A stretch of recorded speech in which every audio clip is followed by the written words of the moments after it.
Hello बच्चा party. आज हम लोग पढ़ेंगे pH calculation of two weak acid solution. ये आयनिक इक्विलिब्रियम का टॉपिक है, इसको हम लोग अच्छे से पढ़ेंगे। क्लियर है ना? चलो, तो यहाँ पे दो वीक एसिड लेते हैं। एक होता है HA1 एक्वस, और यहाँ पे देखो इसका जो इक्विलिब्रियम कांस्टेंट होता है वो क्या ले लिए, Ka1 ले लिए, या आप K1 भी ले सकते हो, ठीक है ना। तो ये कैसे टूटेगा, तो H प्लस में टूटेगा, H प्लस एक्वस और प्लस A माइनस एक्वस में टूटेगा। इसका डेरिवेशन इंपॉर्टेंट है, ठीक है ना। तो इसका डेरिवेशन से जो रिजल्ट आएगा उसी का हम लोग यूज करते हैं क्वेश्चन बनाने में।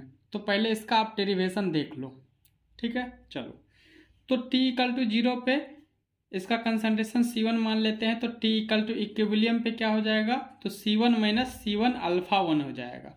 तो H प्लस कितना हो जाएगा, C1 अल्फा 1, और A माइनस भी कितना आ जाएगा, C1 अल्फा 1 हो जाएगा, ठीक है। चलो, अब उसके बाद देखो, जब आप यहाँ चलो HA2 ले ही लेते हैं पहले। HA2 एक्वस अगर दूसरा वीक एसिड है, इसका इक्विलिब्रियम कांस्टेंट मान लेते हैं, मतलब इसको डिसोसिएशन कांस्टेंट फॉर एसिड भी बोल सकते हो और इक्विलिब्रियम कांस्टेंट भी बोल सकते हो। तो इसका Ka2 लेते हैं, ठीक है ना, क्योंकि सेकेंड एसिड है। तो ये H प्लस एक्वस और A2 माइनस एक्वस में टूटेगा। अब T इक्वल टू 0 पे इसका कंसंट्रेशन C2 है, तो T इक्वल टू इक्विलिब्रियम पे क्या हो जाएगा, तो C2 माइनस C2 अल्फा 2 हो जाएगा। तो ये भी C2 अल्फा 2 और ये भी कितना आ जाएगा, C2 अल्फा 2 हो जाएगा। क्लियर है? चलो, अब देखो बच्चों, अब यहाँ पे हम लोग को क्या देखना है कि H प्लस टोटल का कंसंट्रेशन कितना है। तो H प्लस यहाँ पे C1 अल्फा 1 है, यहाँ पे H प्लस कितना है, C2 अल्फा 2। तो जब हम लोग सॉल्यूशन की बात करते हैं तो H प्लस दोनों में क्या हो जाएगा, ऐड हो जाएगा, मतलब ये इसमें ऐड हो जाएगा, ये इसमें ऐड हो जाएगा। तो जब हम लोग H प्लस टोटल की बात करेंगे तो यहाँ पे आपका क्या हो जाएगा बताओ, H प्लस टोटल की बात करोगे ना, तो यहाँ पे हो जाएगा C1 अल्फा 1 और प्लस C2 अल्फा 2 हो जाएगा, प्लस C2 अल्फा 2 हो जाएगा, समझे ना। C1 alpha 1 plus C2 alpha 2 हो जाएगा। तो आप यहाँ पे भी C2 अल्फा 2 ऐड कर देना, क्योंकि H प्लस दोनों में तो कॉमन होगा, और यहाँ पे C1 अल्फा 1 हो जाएगा, इसका इसमें ऐड हो जाएगा, इसका इसमें ऐड हो जाएगा। अब देखो बच्चों, क्या करते हैं कि इस वीक एसिड के लिए हम लोग K1 वैल्यू लेते हैं। तो Ka1 को आप शॉर्ट में K1 लिख लो, यहाँ पे Ka2 को शॉर्ट में K2 लिख लो। तो जो K1 होगा वो कैसे निकालते हैं, तो प्रोडक्ट का कंसंट्रेशन डिवाइड बाय रिएक्टेंट का कंसंट्रेशन। तो प्रोडक्ट में क्या H प्लस है, तो H प्लस का टोटल लोगे C1 alpha 1 plus C2 alpha 2 लोगे, और यहाँ पे C1 अल्फा 1 हो जाएगा, ठीक है ना। इसका C1 अल्फा 1 है, इसका ये पूरा है, और यहाँ पे क्या लोगे C1 और C1 कॉमन ले लोगे तो 1 माइनस अल्फा 1 हो जाएगा। क्लियर है? अब देखो यहाँ पे if alpha 1 is very very less than 1 then 1 minus alpha 1 क्या आ जाएगा, 1 हो जाएगा। ये आप आयनिक इक्विलिब्रियम में जानते हो, अल्फा 1 अगर 1 से बहुत छोटा है तो 1 माइनस अल्फा 1 क्या हो जाएगा बताओ, 1 के इक्वल हो जाएगा, ठीक है ना। तो ये आप लोग को क्लियर है, इसमें किसी को दिक्कत है बताओ, नहीं है। अब देखो ये 1 हो जाएगा, C1 कैंसिल हो जाएगा, तो K1 इसको 1 मान लेना, ठीक है ना। तो K1 क्या हो जाएगा, अल्फा 1, और ये पूरा हो जाएगा, ठीक है ना।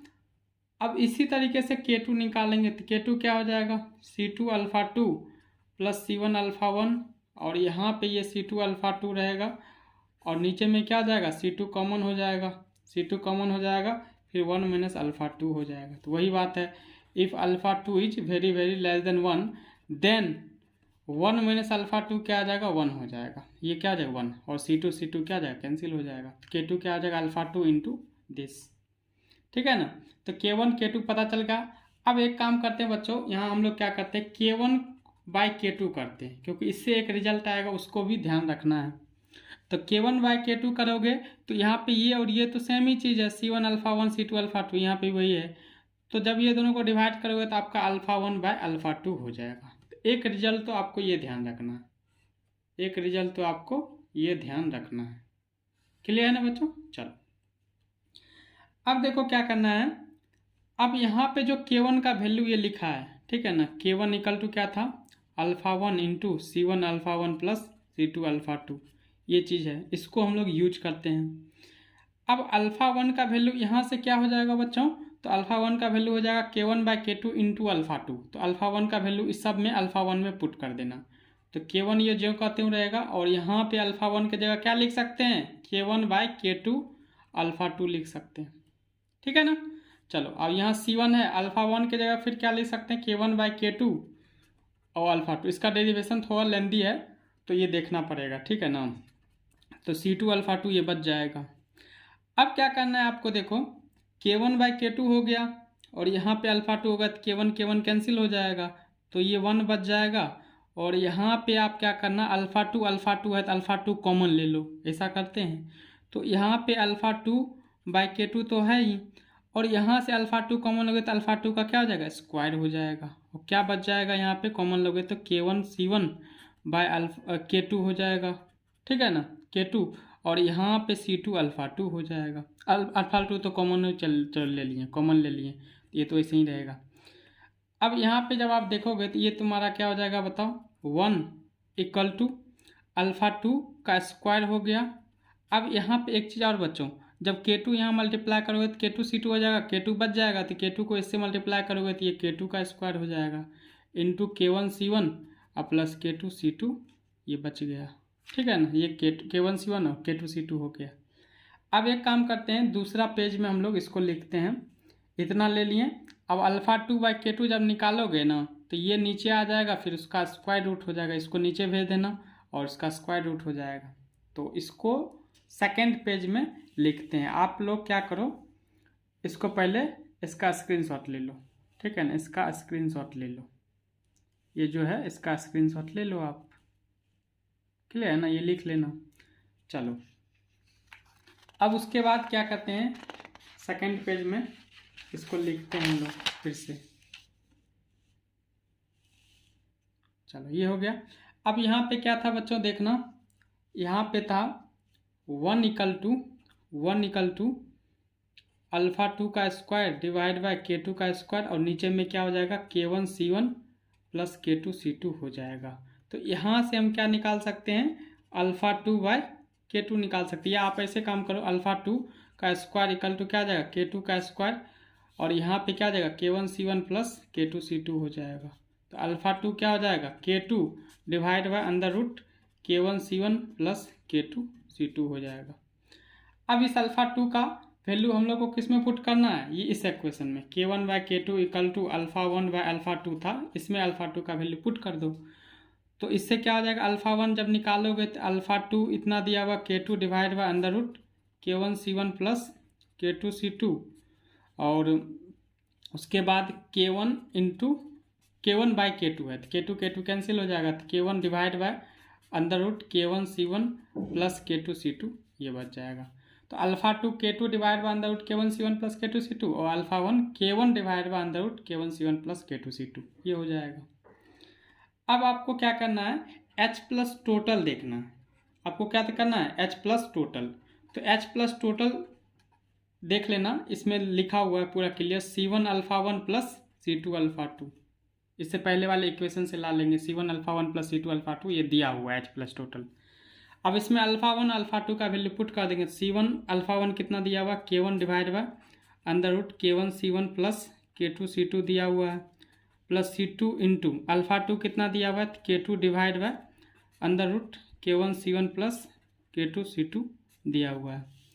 अब इसको जब आप सॉल्व करोगे तो ये तो आपका कॉमन हो जाएगा, तो ऊपर में क्या जाएगा, K1 C1 plus K2 C2, और नीचे में ये, तो ये आप लिख सकते हो K1 C1 plus K2 C2, और नीचे में क्या आ जाएगा, K1 C1 plus K2 C2। अब देखो ये स्क्वायर रूट में नहीं है, तो इसको स्क्वायर रूट में जब डालेंगे तो वो स्क्वायर हो जाएगा, स्क्वायर रूट में स्क्वायर हो जाएगा, फिर इसको कैंसिल कर दोगे, तो जब ये दोनों को सॉल्व करोगे तो क्या जाएगा बता, K1 C1 plus K2 C2 हो जाएगा। जैसे ये होता है ना, इसको आप ऐसे करो, x/√x कर लो, इसको x मान लो, तो ये क्या जाएगा, √x, तो x को क्या लिख सकते हैं, √x का स्क्वायर डिवाइड बाय ये √x, तो ये कैंसिल हो जाएगा, तो एक √x तो बच जाएगा ना, एक √x बच जाएगा, तो वही चीज़ है, ठीक है ना। तो ये आपका हो गया, तो H प्लस टोटल पता चल गया। अब यहाँ से क्या करोगे बच्चों, PH निकाल लोगे, तो PH minus log H plus total निकाल लो, H प्लस टोटल का कंसंट्रेशन हो जाएगा, तो ये आराम से निकाल सकते हो। तो आपको मेन काम क्या करना है, H प्लस टोटल निकालना है, जो कि क्या होता है, K1 C1 plus K2 C2 होता है। तो ये आप लिख लेना, ये मेन फॉर्मूला है आपका, ये जो फॉर्मूला यहाँ आया ये आपका क्या है, मेन है, ठीक है ना, तो इसको याद रखना। अब इसी पे बच्चों क्या करते हैं, एक क्वेश्चन ले लेते हैं। देखो ये क्वेश्चन आपके लिए मैं लाया हूँ, इसी फॉर्मूला पे बेस्ड क्वेश्चन। तो इस क्वेश्चन में देखो आपका कह रहा है calculate the pH of A solution that is 0.1 molar acetic acid and 0.1 molar benzoic acid. Acetic acid का के वैल्यू दिया हुआ, बेंजोइक एसिड का भी के वैल्यू दिया हुआ है, ठीक है ना। के वही K1 K2, तो आप आराम से पहले H+ निकाल दो। तो जब आप इसका H+ निकालोगे बच्चों तो क्या हो जाएगा, अंडर रूट K1 कितना दिया हुआ 2 × 10⁻⁻5। C1 कितना दिया हुआ एसिटिक एसिड के लिए, तो 0.1 को 10⁻⁻1 लिख सकते हैं, प्लस K2 कितना दिया हुआ 7 × 10⁻⁻5। इसके लिए C2 कितना दिया हुआ है 0.1, ये भी 10⁻⁻1 हो गया। तो ये आप देख सकते हो 10⁻⁻6 हो जाएगा, यहाँ पे भी 10⁻⁻6 कॉमन ले लो और 2 + 7 हो जाएगा। तो 2 + 7 कितना होता है 9। 9 का स्क्वायर रूट 3 × 9 का स्क्वायर रूट 3 हो गया, 10⁻⁻6 का स्क्वायर रूट 10⁻⁻3 हो गया। H+ 3 × 10⁻⁻3 हो गया। अब pH निकाल लो। pH जब निकालोगे तो माइनस लॉग 3 × 10⁻⁻3 हो जाएगा। जब आप इसको सॉल्व करोगे 3 - लॉग 3 का वैल्यू कितना होता है, तो 0.48 होता है। तो 3 - 0.48, तो ये आ जाएगा 2.52 हो जाएगा आंसर, ठीक है ना। इसको जब आप सॉल्व करोगे तो 3 - log 3 होगा, तो 3 - log 3 का वैल्यू होता है 0.477, आप 0.48 ले सकते हो। क्लियर है बच्चों। चलो आप लोग कमेंट कर देना, फिर नया कौन सा वीडियो आप लोग के लिए बनाएं, आप लोग कमेंट कर देना, ठीक है ना। चलो थैंक यू सभी बच्चों को।